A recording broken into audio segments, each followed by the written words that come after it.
তাকবীর নারে রিসালাত নারে রিসালাত নারে গাউসিয়া গৌসুল আজম মজবন্ডারি গৌসুল আজম মজবন্ডারি হাদি বাবা মজবন্ডারি আহমদ বাবা মজবন্ডারি ইরফান বাবা মজবন্ডারি নারে তাকবীর।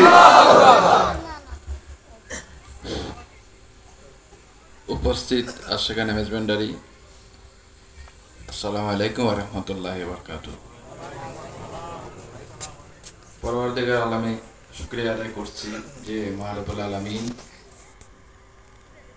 সামনে আগত রমাদান শরীফ উপলক্ষে সামনে আগত আপনাদের সাথে আমার সাক্ষাতের ব্যবস্থা করে দিয়েছে, সেজন্য আমি আল্লাহর দরবারে শুকরিয়া আদায় করছি। নবীর দেশে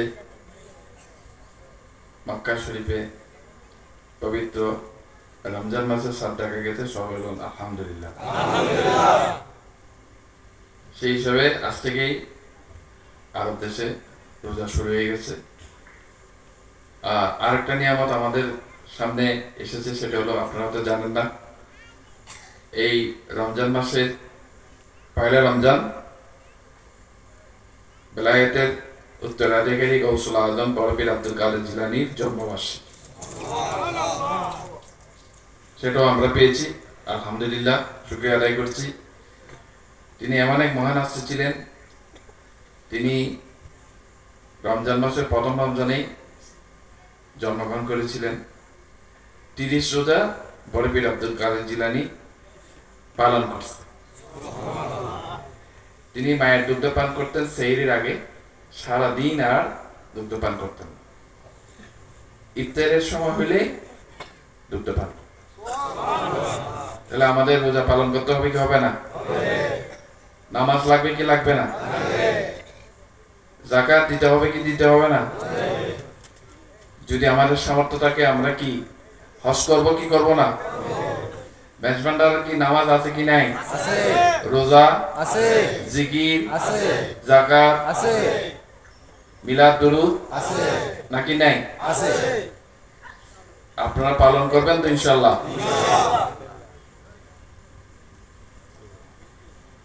আমার নবী যখন বলবো, আপনারা শুনতে চাইলে আমি বলবো, আমার নবী যখন ইসলাম প্রচার করা শুরু করছে তখন কাফেরের দলেরা আমার নবীকে তিরস্কার করতে কি করত? যে আব্দুল্লাহর পুত্র নবী দাবি করে, কি দাবি করে? তো আমাদের যারা ওলির আশিক, যারা নবীর আশিক যারা, তাদেরকেও এক ধরনের বলবিরা তিরস্কার করে, পতাকা ডাকে নাকি না, যে ভান্ডারি গুন্ডরি ভন্ডা এসে বলে কি বলে না? আমাদের কিছু আসবে যাবে? আচ্ছা, আমার নবীকে এত তিরস্কার করলো, এত নির্যাতন জুলুম করলো, নিজের চাচারা পর্যন্ত অনেক প্রতিঘাত করছে, কিন্তু ইসলাম জিন্দা হয়েছে কি হয় নাই? এটা নিয়ে আমাদের কোনো চিন্তা আছে? আর মাজার সম্পর্কে কিছু কথা বলি। বিভিন্ন জায়গায় শুনতেছি, দেখতেছি যে মাজার ভেঙে দিচ্ছে, বিভিন্ন অলিদের রজা পাকে হামলা করতেছে, করে নাই? এটা কোনো ওনাদের দায়িত্ব না, এটা ওনাদের দায়িত্ব। এদেশে কি সরকার নাই? আছে কি নাই? সরকারের দায়িত্ব। কোনো জায়গায় যদি ভুলভ্রান্তি হয়ে থাকে, মাঝে যদি কোনো ইসলামের বাইরে শরীয়ত সম্মত কোনো কথা কাজ থাকে, ভুলভ্রান্তি হয়ে থাকলে এই দেশে সরকার আছে কি নাই? তারা দেখবে। কবর ভাঙা, মাজার ভাঙা, হ্যাঁ অনেক মাজারে ভুলভ্রান্তি হচ্ছে কি এটা বলা যাবে না। আবার অনেক মাজার কিন্তু ভুয়া মাজার, ঠিক না বেঠিক? তো ভুয়া মাজার গুলা থাকার দরকার নাই, কারণ এগুলোর কারণে যারা আল্লাহর মহান উলি, ওনাদের নামের উপরে তহমত হচ্ছে, দুর্নাম হচ্ছে, ঠিক না বেঠিক? এখন আবার অনেক আল্লাহর ওলি আছে যারা হক্কানি, কি হক ওলি, সত্যিকার আল্লাহর ওলি, মহান ওলি আল্লাহ, কিন্তু ওনাদের মাজারও অনেক ধরনের বিশৃঙ্খলা, এই ইসলাম বিরোধী কাজকর্ম ভক্তদের নামে কিছু লোকজন করে, এগুলাকে আমরা সমর্থন করি না, করি? আল্লাহর ওলিরা, ওনারা আল্লাহর বন্ধু, আল্লাহর কি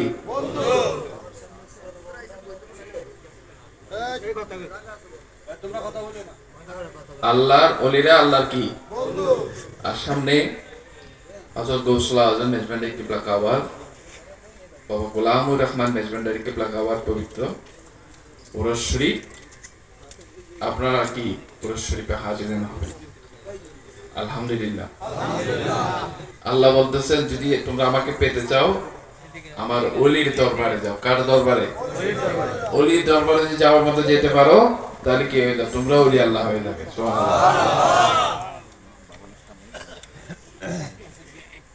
আর মুর্শিদ তিনি কিন্তু রসুল না। তিনি কি না?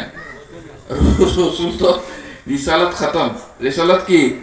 খাতমে নবুয়ত হলো আমার নবী মুহাম্মদুর রাসূলুল্লাহ সাল্লাল্লাহু আলাইহি ওয়াসাল্লাম। আমার নবীর পরে আর কোনো নবী শেষ।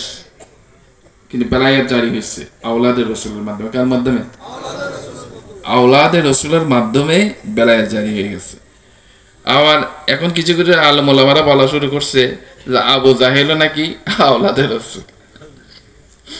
নাউজুবিল্লাহ বলে। সারা বছরে জীবনের সহস্র তার হায়াতে জিন্দেগির মধ্যে আমার নবীকে যত কষ্ট দেওয়ার ছিল সেই দিচ্ছে। হাদিস শব্দে গেলে এখানে পাথর মারে। কি মারে? পাথর নিক্ষেপ করে। আমি নিজে দেখছি, ফেসবুকে দেখছি যে হাদিস শব্দে গেলে এখানে কি মারে, আর আরেক জায়গায় কংক্রিট মারে। কোথায়? ওই যে শয়তানকে। এখন কিছু কিছু আল্লাহ বলে ওরা বাইরেছে যে ওরা বলে যে আবু জাহেল নাকি আবু লাহাব নাকি আওলাদুর রাসূল। হ্যাঁ, নবীজির চাচা ছিলেন। কি ছিলেন? কিন্তু ওনারা আমার নবীর কালেমা শরীফ লা ইলাহা ইল্লাল্লাহ মুহাম্মদুর রাসূলুল্লাহ পড়া নেই। রক্ত সম্পর্ক থাকলে কিন্তু হবে না, আত্মার সম্পর্ক কি থাকতে হবে, ঈমান আনতে হবে। ঠিক না বেঠিক? আমার নবীর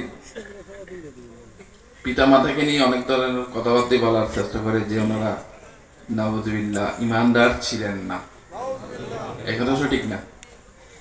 আমার নবী পথ দিয়ে যাচ্ছিলেন, তখন সাহাবীদেরকে বলছিলেন যে তোমরা একটু দাঁড়াও, আমি আমার মার কবরটা কি করে আসি একটু দেখে আসি। সেখানে গিয়ে আমার নবী তার মা আমেনাকে ইসলামের দাওয়াত দিচ্ছে।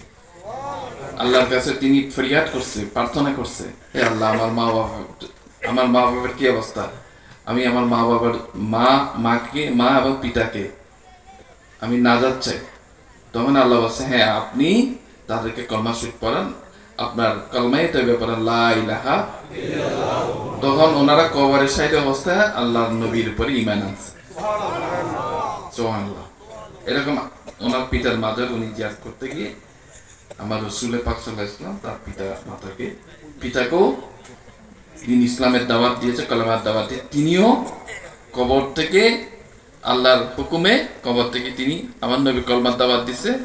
তিনি কবর থেকে লা ইলাহা ইল্লাল্লাহ। আর মা বানা বলছে, বাবা তুমি আমার ছেলে ছিলে, আজ থেকে তুমি আল্লাহর রাসূল। কি? আমি তোমার উপরে ঈমান আনলাম। সুবহানাল্লাহ। যাক, অনেক কথা বলা হয়েছে। আর আমার দুইটা সংগঠন আছে, একটা হলো সৈয়দ ইরফান আহমদ যুব পরিষদ মেজবান্ডারি, ওটার দিকে আপনারা খেয়াল করবেন। আর আপনাদের সম্মিলিত আয়োজন ব্যবস্থাপনা এবং দরবার কার্যক্রম পরিচালনার জন্য আমি আরেকটা কমিটি গঠন করছি। তো সারা বাংলাদেশে একটা কার্যক্রম এখন শুরু হয়নি, সেটা হলো আঞ্জুমানে গৌসে ইরফান আহমদুর রহমান মেজবান্ডারি। আপনারা সবাই যদি এখানে কমিটির ব্যাপারে আপনাদেরকে আহ্বান করে আপনারা এই কমিটিতে শরীক শামিল হবেন, সংযুক্ত হবেন, সদস্য হবেন, কমিটি গঠন করবেন। কমিটির প্রয়োজন আছে কি নাই? সুন্দরভাবে আপনারা কমিটির অন্তর্ভুক্ত হয়ে খানকা শরীফ এবং মেজবান্ডার দরবার শরীফের আয়োজন ব্যবস্থাপনা এবং এলাকার মধ্যে তরিকাই মেজবান্ডারি আচার অনুষ্ঠান পালন করার চেষ্টা করবেন। আপনাদের মধ্যে কি থাকতে হবে? উত্তম আদর্শ। কি আদর্শ? আমার মেজবান্ডারি গেছেন উত্তম আদর্শের জন্য। ঠিক না বেঠিক? আপনাদের ভিতরে হিংসা, বিদ্বেষ, অহংকারের একমাত্র মালিক হলো কে? আল্লাহ রাব্বুল আলামিন। আর কেউ করতে পারবে? আল্লাহর সমকক্ষ কোনো কিছু আছে? নাই। এই একমাত্র অহংকারের মালিককে আর কেউ করতে পারবে? অহংকার মানুষকে ধ্বংস করে। কি করে? জুলুম করবেন না। জালিম এই মুসলিমদের উপর যারা কারোর উপর নির্যাতন করবেন না, কথা দিয়ে, কাজ দিয়ে, আচার আচরণ দিয়ে এমনভাবে কথা বলবেন না যাতে আপনার কথার মাধ্যমে সেই ব্যথিত হয়, কি হয়, কষ্ট পায়। এটা জন্য কোনো কথা কাজ আপনারা করবেন না। আপনাদের সবাইকে আমার অন্তরের অন্তঃস্থল থেকে দোয়া ও মোবারকবাদ জানাচ্ছি। আসসালামু আলাইকুম ওয়া রাহমাতুল্লাহি ওয়া বারাকাতুহু।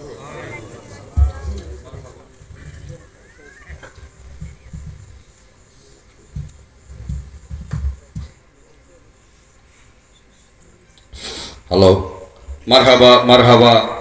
মুর্শিদ কেবলা এতক্ষণ পর্যন্ত আমাদেরকে যে নির্দেশনা দিয়েছেন আমরা বুঝতে পারছি তো ইনশাল্লাহ।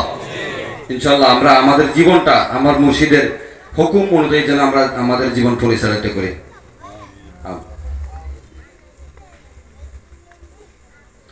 ও